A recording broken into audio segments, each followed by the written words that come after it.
Selamat siang Sobat Kasih Bunda. Jumpa lagi dengan saya Rika Erni dalam acara Talkshow. Talkshow kali ini dalam rangka 27 tahun anniversary RSIA Kasih Bunda. Jadi ini talkshow terakhir setelah kemarin dengan Dr. Opjin, Dr. Anak, dan kemudian yang terakhir ini kita ada kedatangan narasumber yaitu Dr. Ferry Budianto, spesialis anestesi. Selamat siang, Dokter. Selamat siang. Oke. Sehat-sehat ya, Dok ya? Alhamdulillah sehat. Alhamdulillah, puji Tuhan sehat ya, Dok ya. Sobat Kasih Bunda, jadi kali ini kita akan membahas bagaimana peran anestesi dalam mendukung persalinan yang aman dan nyaman. Oke, mungkin kita lanjut langsung aja Dok, mulai diskusinya bagaimana, karena ini pasti ada kaitannya dengan talkshow yang sebelumnya. Jadi dengan Opjin itu kemarin kita membahas bagaimana persalinan yang ada di Rumah Sakit Kasih Bunda. Karena banyak yang dari Sobat Kasih Bunda ini enak loh dikasih Bunda karena tidak sakit. Kita bilang bahwa minim nyeri gitu ya Dok ya. Dokter Ferry mungkin bisa dijelaskan dulu ke Sobat Kasih Bunda apa itu anestesi. Begitu Dok, silakan.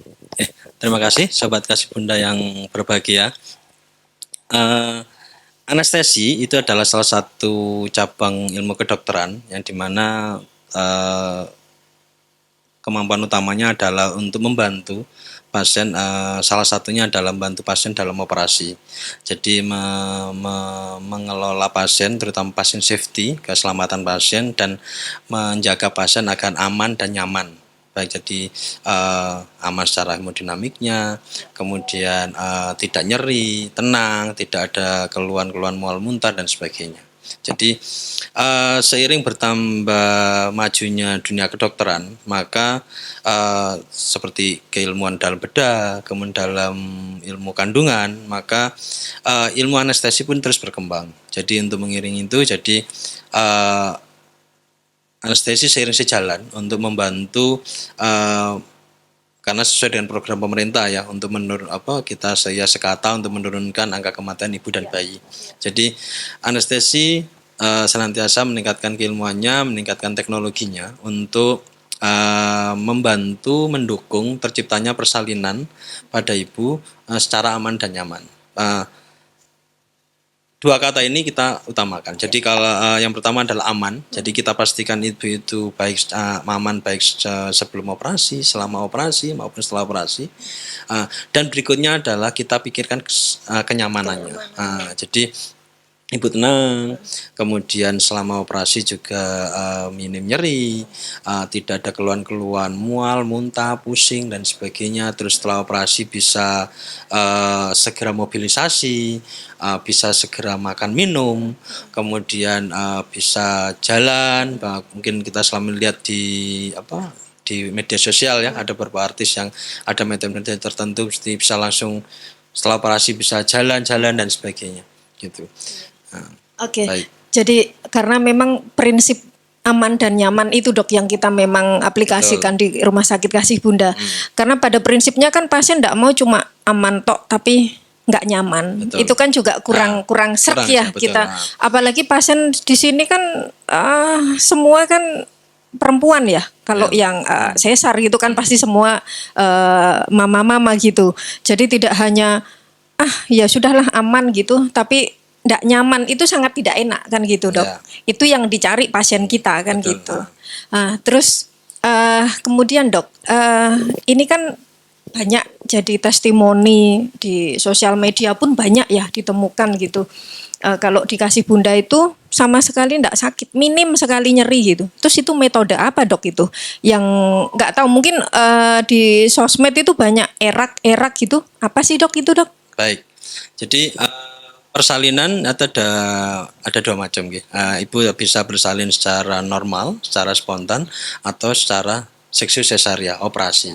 Nah, anestesi selalu mendukung dua ini. Pada tindakan seksiu sesaria, pengeluaran bayi dengan operasi, itu sekarang yang metode terbaru adalah metode ERA. Itu singkatan dari Enhanced Recovery After cesarean surgery. Jadi pemulihan cepat pada operasi sesar. Nah, jadi itu adalah kumpulan tindakan sebenarnya yang dilakukan pada ibu, sebenarnya kolaborasi dari baik dokter kandungan, dokter spesialis anestesi, kemudian tim dari perawat dan sebagainya. Jadi mulai persiapannya dari sebelum operasi, kemudian selama operasi maupun setelah operasi. Ada beberapa yang membedakan dibandingkan dengan operasi sesar pada secara yang biasa, yang konvensional. Kalau pada operasi dan erak mungkin puasanya tidak terlalu lama. Kalau yang sebelumnya mungkin 6 atau 8 jam masih harus puasa. Kalau pada pasien dengan metode erak 1 atau 2 jam sebelum operasi pasien masih boleh minum. Terkadang bisa diberikan jus buah atau agar nutrisinya terus terjaga, tetap terjaga. Selama operasi kita adjust obatnya, kita pilihkan obatnya, kita kelola dosisnya agar operasi itu paripurna untuk ibu selama operasi. Jadi nyaman, tidak nyeri, kemudian keluhan-keluhan seperti mual, muntah kita minimalkan, dan range obat biusnya itu terencana. Jadi setelah operasi ibu bisa langsung segera pulih kakinya, bisa langsung bergerak. Jadi bisa segera mobilisasi, bisa segera duduk, ini kanan, ini kiri, duduk, belajar berjalan. Yang itu yang mungkin dengan metode konvensional atau yang sebelumnya itu butuh waktu recovery, tidur tira baring itu lebih lama. Kalau pada metode erak itu lebih cepat. Bahkan kalau memang kondisi pasien stabil, hari berikutnya sudah bisa KRS. Nah, gitu ya. Artinya dengan erak itu ya seperti Dokter Ferry bilang tadi ya bahwa kedokteran atau anestesi itu selalu berkembang gitu ya. Betul. Dulu tuh puasa sebelum operasi itu 12 jam loh, Dok. Ya. Dulu ya. Saya juga ngalamin gitu mungkin 20 tahun yang lalu itu 12 jam dulu gitu. Terus kemudian mungkin sekarang lebih pendek ya, 6 jam atau berapa gitu ya. Gitu. Artinya gini Sobat Kasih Bunda, kalau persalinan atau operasi sesar itu ndak usah takut. Jadi ada Dokter Ferry Budianto SPAN yang siap membantu dalam arti di kamar operasi itu kadang-kadang itu takut. Takutnya apa? Sebelum masuk di kamar operasi itu selalu ada tulisan. Iya ndak? Harap tenang. Itu harap tenang itu kan sudah dredeg ya kita loh. Maksudnya orang awam tuh mau masuk baru ada tulisan harap tenang gitu aja kita udah bingung. Begitu kita masuk di kamar operasi dengan suhu yang dingin dan lain-lain itu kan menambah menambah ketakutan atau kecemasan itu. Jadi mungkin Dokter Ferry bisa spill di kamar operasinya Rumah Sakit Kasih Bunda gitu gimana, Dok? Baik. Menakutkan, menegangkan sesuai dengan anggapan para sobat Kasih Bunda ini atau bagaimana, Dok? Operasi pada dasarnya itu adalah walaupun orang sudah beberapa kali melakukan tindakan ya, mungkin sudah persalinan yang kedua, ketiga dan sebagainya, tapi tetap melakukan operasi itu adalah suatu tindakan yang luar biasa bagi pasien. Nah, jadi ada rasa kekhawatiran, kecemasan, ada apalagi orang yang baru melakukan operasi pertama kali dan sebagainya. Itulah peran dari tim dari di Kasih Bunda, baik dokter anestesi, dokter kandungan, maupun tim perawatan. Jadi kita sejak sebelum operasi kita kelola pasiennya. Jadi bahkan mungkin sejak ANC ya. Jadi sejak pemeriksaan di poli kandungan, sejak trimester akhir sudah dikelola. Oh ini di planning sama dokter kandungannya. Oh nanti ini cocoknya dengan operasi sesar. Oh ini bisa dengan lahir spontan, lahir normal seperti itu. Dan nanti dijadwalkan kapan harinya kalau memang terjadwal. Terus kemudian disiapkan timnya semua. 1 hari sebelum operasi kita diskusi dengan pasiennya. Kekhawatirannya apa? Keinginannya apa dan sebagainya. Jadi kita satukan apa yang dikehendaki pasien dan apa yang bisa kita bantu dan sebagainya agar pasien lebih tenang dan ujinya secara objektif itu bermanfaat. Akhirnya tensi pasien bisa turun. Kemudian nadi. Jadi secara objektif itu mempengaruhi juga hemodinamiknya. Pasien lebih tenang. Jadi kalau kita pasang monitor di pasien itu cenderung Kelihatan. cenderung lebih Yang ya. Jadi kita kita juga menyenangkan juga di ruang iya, operasi. iya. Oke. Oke, Dok. Kalau itu kan ERAK pada metode anestesi untuk operasi sesar ya, Dok ya. Kalau dikasih bunda itu untuk persalinan normalnya bagaimana, Dok? Apakah ada anestesi untuk manajemen nyerinya, Dok? Silahkan dijelaskan. Baik. Untuk persalinan normal, persalinan spontan, persalinan lahir lewat bawah seperti yang kita tahu selama ini, sebenarnya di anestesi bisa berperan untuk membantu persalinannya, menangani manajemen nyerinya dan sebagainya. Jadi saat ini yang sudah berjalan di RSCA Kasih Bunda, jadi kita opsional, kita tawarkan ke pasien. Jadi apakah mau melahirkan seperti yang selama ini yang tradisional atau kita anestesi bisa membantu. Jadi ada yang namanya metode ILA, intralebar analgesi. Jadi pasien kita berikan obat anestesi, obat pembiusan, obat anti nyeri dari sejak pembukaan 3 atau 4 seperti itu. Pasien kita miringkan sebentar, kemudian kita lakukan pembiusan, kemudian telentang lagi. Nah, obatnya kita adjust, kita kelola, kita pilih obat yang dia memblok saraf sensoriknya saja. Jadi sedangkan saraf motoriknya masih normal. Jadi pasien masih merasakan sensasi untuk kontraksi, mengejan. Jadi seperti ya kayak lahir biasa, tapi yang mereka khawatirkan seperti nyeri, sensasi nyeri dan sebagainya, sensorik nyeri dan sebagainya, itu kita minimalkan sekali. Ya. Nah, karena terkadang ada beberapa mitos ya. Jadi ada ibu yang aku pengen lahirkan normal, pengen seperti ibu yang lain, pengen lahir seperti orang biasa seperti gimana. Nah, cuman mereka takut tahu tetangganya. Cerita dari ibunya dulu, kakaknya melahirkan normal gimana, teriak-teriak dan sebagainya. Mereka ada kekhawatiran seperti itu. Nah, anestesi bisa menawarkan itu. Ada peran di sana. Jadi bisa kita memberikan dengan metode ILA tadi, intralebar analgesi. Kita berikan obat anestesi pada saat contoh pembukaan 3, pembukaan awal 4 gitu, kita berikan pembiusan, maka itu.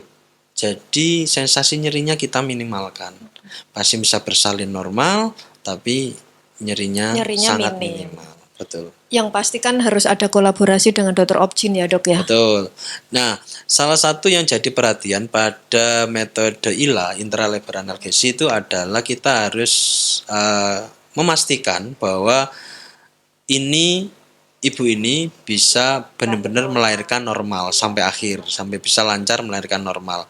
Itulah kita asesmen bersama, baik dokter kandungan, dokter anestesi maupun tim perawat dan sebagainya. Contoh kita kesampingkan, kita survei pasien, contoh bayinya tidak terlalu besar. Nah, jadi kita minimalkan apakah ada kemacetan waktu lahirnya. Jadi contoh kalau bayi ternyata ibu dengan riwayat diabetes, bayinya besar, kemungkinan sekitar 4 kilo, itu kita tidak sarankan itu. Karena nanti arahnya nanti kemungkinan bisa ke operasi sesar. Jadi tapi kalau kondisi ibu normal, bayinya mungkin 3 kilo atau di bawah itu gitu ya. Atau mungkin ya masih diasumsikan sama dokter kandungannya itu masih bisa lancar keluar lewat jalan lahirnya. Ibu juganya tidak terlalu pendek, di bawah 100 panggul sempit itu biasanya di bawah 150, 140, maka itu sulit untuk bayi untuk keluar dan sebagainya. Jadi kalau tingginya di atas itu, tidak ada kelainan rahim, kelainan tulang panggul, ibu tidak pernah kecelakaan, jadi jalan lahirnya masih normal, maka dari dokter kandungan diasumsikan, oh ini bisa lahir normal, maka kita bisa menyarankan itu. Jangan sampai nanti kalau ternyata ujung-ujungnya ternyata bayinya macet, di jalan gitu, contoh karena bayinya besar atau ujungnya harus operasi, Ya, sama aja akhirnya dua kali pembiusan Iya. jadinya. Jadi kalau ibunya tidak ada kontraindikasi, tidak ada penyulit, tidak ada penyulit, maka apalagi contoh dulu ini kehamilan kedua ketiga yang dulu itu lahir normal bisa, cuman sekarang saya pengen lahir normal lagi dok, tapi bisa nggak nyerinya dihilangkan. Nah kalau sudah ada riwayat dulu pernah lahir normal bisa, nah sekarang bisa kita bantu untuk itu. Artinya memang untuk persalinan normal dengan ILA itu ada persyaratan ya dok ya, yaitu Betul. tadi tidak ada penyulit, terus kemudian ya artinya dilakukan assessment dulu ya dari pihak dokter anestesinya gitu. Iya. Oke dok, ini ada mitos yang berkembang di masyarakat ya dok ya gitu. Jadi mitos atau fakta orang atau pasien yang mengalami operasi sesar itu punggungnya itu sakit dalam jangka panjang. Mitos atau fakta dok? Baik, itu sebenarnya mitos ya. Jadi makin teknologi kedokteran makin sini makin maju. Jadi obat-obat anestesi dan teknik yang kita pelajari makin lama makin berkembang. Obat-obat anestesi sekarang hampir semuanya itu self limiting. Jadi ada batas habisnya. Jadi saat kita melakukan pembiusan dengan yang gentle gitu ya. Jadi kita melakukan penyuntikan atau pembiusan, kemudian obatnya yang kita masukkan, maka kita bisa memprediksi setelah berapa menit, setelah berapa jam obat itu bisa habis sempurna. Cuman memang pada beberapa orang kasuistik ini ya. Jadi artinya ada beberapa orang itu ambang nyerinya itu berbeda. Nah, jadi ada beberapa orang mungkin nyeri masih bisa ditoleransi, atau ada beberapa orang yang nyeri seperti ini gitu sudah sangat mengganggu untuk dia. Kita akan kelola itu. Kalau memang karena pengelolaan nyeri itu sangat individual, jadi tidak bisa dipukul rata. Oh kalau pasien dioperasi seperti ini, ada tindakan seperti ini, obatnya harus ini. Tidak. Jadi kita kelola sesuai dengan keluhannya pasien. Kalau pasien memang sangat mengganggu, padahal kita review ke belakang gitu, contoh riwayat operasinya, riwayat pembiusan dan sebagainya tidak ada masalah semuanya, maka tetap kita akan bantu. Jadi mungkin pemberian obat anti nyeri dan sebagainya untuk mengatasi keluhan-keluhannya seperti itu. Oke.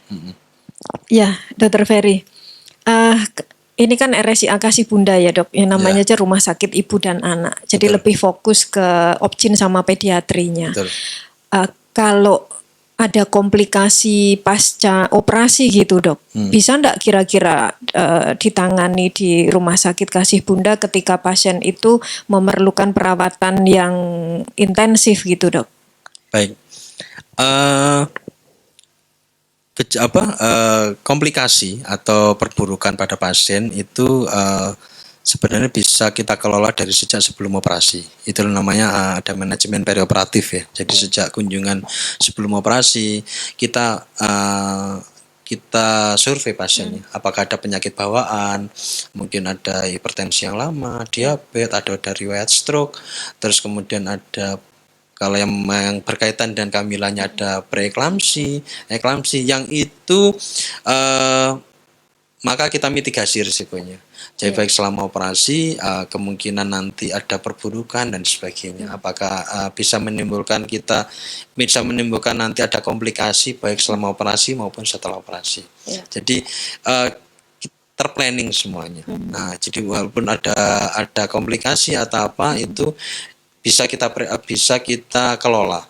Nah, di RSIA Kasih Bunda kita mengutamakan pasien safety, keselamatan pasien baik karena kita mengelola 2 nyawa ya, ibu dan bayi. Jadi bagaimana keselamatan pasien safety, keselamatan pasien baik ibu dan bayi itu selalu dinomorsatukan. Itulah kenapa meskipun sudah kita kelola dengan baik sejak awal, kita mitigasi risikonya, apa penyakit bawaan atau apa yang terjadi pada ibu maupun babynya, kita tetap menyiapkan ada ruang perawatan intensif.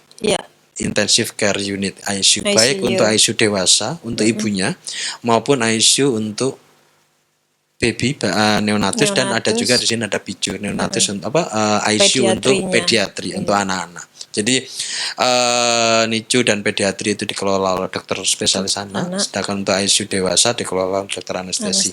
Jadi komplikasi yang mungkin terjadi tetap bisa kita kelola di RSCA Kasih Bunda.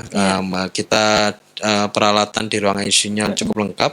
Kita punya ventilator, kita punya monitoring 24 jam, punya tim perawat yang terlatih yang bisa standby 24 jam dan sebagainya. Jadi hal-hal yang tidak kita inginkan itu bisa kita hindari, dan kalau memang terjadi bisa kita kelola dengan baik. Sobat Kasih Bunda, RSCA Kasih Bunda akan memberikan pelayanan yang terbaik khususnya untuk pelayanan kesehatan ibu dan anak. Jadi sesuai dengan moto RSCA Kasih Bunda adalah Service Passion for Total Customer Satisfaction. Rumah Sakit Kasih Bunda akan memberikan kepuasan kepada pasien. Jadi prinsip dari pelayanan di RSCA Kasih Bunda adalah pasien safety dan hospital safety, di mana pasien itu akan diberikan pelayanan yang aman dan nyaman. Prinsip pelayanan kasih di RSCA Kasih Bunda, kepuasan Anda adalah jaminan pelayanan kami. Demikian talkshow dari rangkaian dalam rangka 27 tahun anniversary RSCA Kasih Bunda. Jadi talkshow yang pertama dengan Dr. Opjin, talkshow yang kedua dengan dokter pediatri, kemudian yang terakhir ini dengan dokter anestesi, dengan Dr. Ferry Budianto. Terima kasih Dr. Ferry atas waktunya yang sudah membantu kami bagaimana mengedukasi ke Sobat Kasih Bunda, bagaimana manajemen nyeri untuk persalinannya. Terima kasih Dr. Ferry. Selamat siang.